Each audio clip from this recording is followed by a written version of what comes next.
You think the Heat are in trouble after they lose game one? It's just game one. You know, I don't think anybody needs to press the panic button. But I also picked the Spurs to win game one. You know, the thing about the Spurs that's different is that they make you play to their tempo. But their tempo is you have to maximize your possessions. Yep. They're not a run and gun team. They don't have a specific label, quote unquote. And to be able to compete with them, I think they had, what, 5 turnovers last night? 4. You know, I mean, that's unheard of. You know, and that's what they do on a consistent basis. Tony Parker had 0 in that game. That's no question, good. no question. Yeah. And that's what the Heat are going to have to battle with the most, maximizing each and every possession. And this crazy, in a crazy way, I think you guys have provided the blueprint of what may be the toughest obstacle for the San Antonio Spurs. In Steph Curry, yourself, Klay Thompson, you have guards, and it's not that y'all are not playmakers, but y'all could really hit the outside shot, which is why I think Eric Spoelstra made the right move when he implemented Ray Allen and Mike Miller into the game together. I think that's the best way you can attack the Spurs, because if you try to attack them by attacking the basket or posting them up or slowing the game down, that's not going to work. What do you think about that kind of analogy?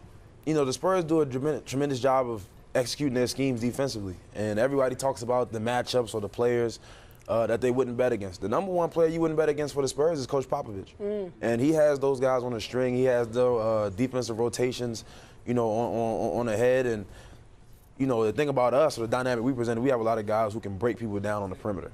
And still, when the defense collapses, we have guys who can knock down a tremendous amount of shots. And I think that's the way the Heat have to play. So, you know, the small ball route might be the way to go for them. Well, see, for me, guys, and Skip, I want to hear from you this as well. You say y'all can break folks down, but, I mean, when Steph Curry boogies on you, he's still pulling up from 30. You see what I'm saying? I mean, to me, if you break somebody down but you get into the hole, the San Antonio Spurs can still find a way to deal with you. But what are you going to do when somebody is shooting from 30 off the dribble? I don't know if the Heat have anybody that could do that. And that's the problem. Well, first and foremost, Steph's the best shooter in the league, yes, hands down. But even, you know, when it's him, me, or Klay, when you have those guys on the wing that demand that type of attention, that still allows myself, Harrison Barnes, you know, our other perimeter guys to get into the lane. And it kind of leaves them kind of spread out a little bit more. In that Spurs series, you wound up having to guard Tony Parker, in part because of Steph's bad ankle. How did you like the way the Heat played him last night? Do you see any tweaks they could do to their pick and roll coverage?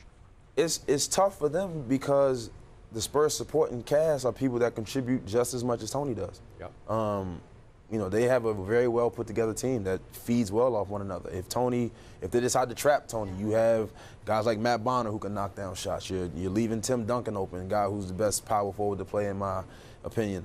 So they don't have anybody that you can just kind of double off and say just kind of let him beat us, because they can, and they've shown it. Yeah, because they blitz trapped him almost every time, but in the fourth quarter he started to beat it. He would just dribble through the two trappers. No question. Yeah. You know, he has a tremendous amount of speed. He's been one of the league leaders in points in the paint for guards for a very, very long time, and you know, he kind of did what Tony Parker does at those stages of the game.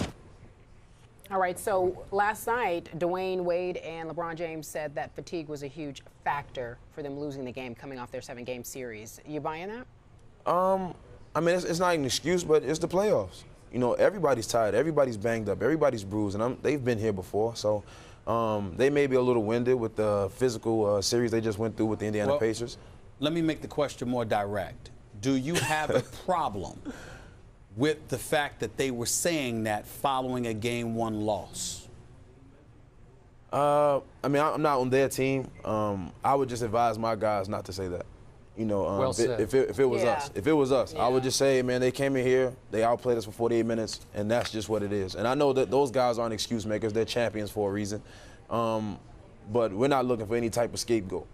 You know, we want to come out here, we want to lay it all on the table and let the best team win. Well, stop right there. What does it mean to you that they did say that after the Game 1 loss? What did you interpret that as meaning? I think it means they think they're better than them. I think with a couple days rest in between, they think they're better than the I Spurs. think they think they can get them. Right. I think with the series they came off of, and obviously the Spurs having the ample rest that they did. Wait, time out. So who wins the series? In my opinion, Yes. I picked the Spurs in 6. Spurs in 6. Oh, are you reading my timeline? I tweeted that last Spurs night in and 6. got murdered. But the only reason why Wait, you one picked it after the game? I did. I said Oh, Spurs so now in 6. you wait to pick the finals I after did, game 1. after the game. Carry champion strikes again. Yes, once again. That's how I work. Yeah. Okay, so you think the Spurs will do it in 6? Yeah, and one of the reasons why is that 3-4-5 system. Sure. You know, if you're able, just like the Spurs did last year, if you're able to split the first game, you have a possibility to go back home and not have to come back, and you can close out. So I think that's something that they're behind the 8 ball at right now.